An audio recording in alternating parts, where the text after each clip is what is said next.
কতালহোল শুনেই মনে হচ্ছে যেন কোনো দ্বীপে কোনো কিছু। কতালহোল বা কাত্তা ইজেন ইন্দোনেশিয়ার জাভা দ্বীপে অবস্থিত একটি বিখ্যাত আগ্নেয়গিরি। এটি প্রায় 2770 মিটার উঁচুতে স্থিত। কাত্তা ইজেনের সবচেয়ে পরিচিত বৈশিষ্ট্য হলো এর নীল আগুন। নীল আগুন পৃথিবীতে খুব কম জায়গায় দেখা যায়। এটি মূলত সালফার গ্যাসের প্রজ্বলনের ফলে তৈরি হয়। কাত্তা ইজেনে একটি বড় সাফায়ার নীল জলাভূমি আছে।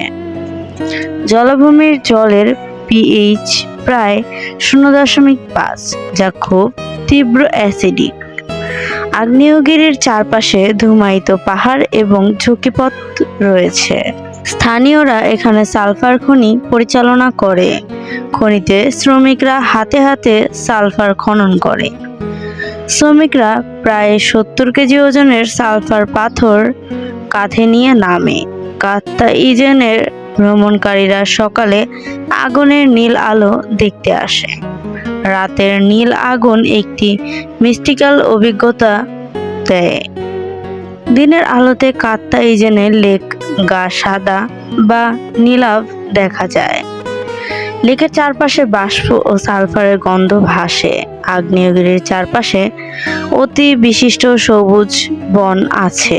বন্যপ্রাণী এখানে সীমিত হলেও কিছু পাখি দেখা যায়। কাত্তা ইজেনের চূড়ায় ওঠা চ্যালেঞ্জিং তবে জনপ্রিয়। ভ্রমণকারীরা প্রায় 3 থেকে 4 ঘন্টা নিয়ে চূড়ায় ওঠে। ট্রেকিং পথে অল্পখানি ঝাঁপানো ঢাল আছে। অগোছালো পাথর ও ছিন্ন পথে হাঁটতে হয়। পর্যটকরা প্রায়শই গাইডের সাহায্য নেন। নীল আগুন মূলত সালফার গ্যাসের অগ্নিকর্ষণের কারণে সৃষ্টি। রাতের আকাশের সঙ্গে নীল আগুন মিলে অসাধারণ চিত্র তৈরি করে। এখানকার হাওয়া তীব্র সালফারযুক্ত হওয়ায় মাস্ক পরা বাধ্যতামূলক। কাত্তা ইজেন ভ্রমণ ইন্দোনেশিয়ার অন্যতম জনপ্রিয় টুরিস্ট স্পট।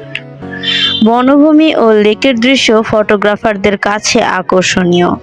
এখানে সূর্যোদয় দেখা একটি বিশেষ অভিজ্ঞতা।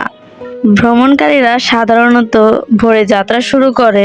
লেকের পাশের রাস্তা প্রায়শই ধোঁয়ায় আচ্ছাদিত থাকে। সালফার খনি শ্রমিকরা প্রায় প্রতিদিন 10 থেকে 12 ঘন্টা কাজ করে। তাদের জীবনযাত্রা খুবই কঠিন এবং ঝুঁকিপূর্ণ। কাত্তা ইজেনের ধোঁয়া দূর থেকে নীলাভ সাদা মেঘের মতো দেখা যায়। এখানে ভ্রমণ নিরাপদ হলেও সতর্ক থাকা প্রয়োজন। কাত্তা ইজেনের সৌন্দর্য প্রাকৃতিক ও অদ্ভুত এক মিশ্রণ। লেকের চারপাশে বিভিন্ন ধরনের আগ্নেয়গিরির পাথর ছড়িয়ে আছে।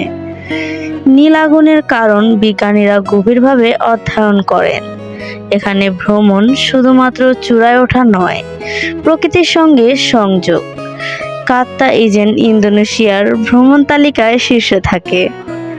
এটি প্রকৃতিপ্রেমীদের জন্য একটি অপরিসীম অভিজ্ঞতা।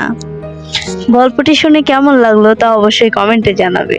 যদি ভালো লেগে থাকে একটি লাইক করে যাবেন এবং এরকম আরো ঐতিহাসিক স্থান সম্পর্কে জানতে হলে সাবস্ক্রাইব করে আমাদের সাথেই থাকবেন। ধন্যবাদ।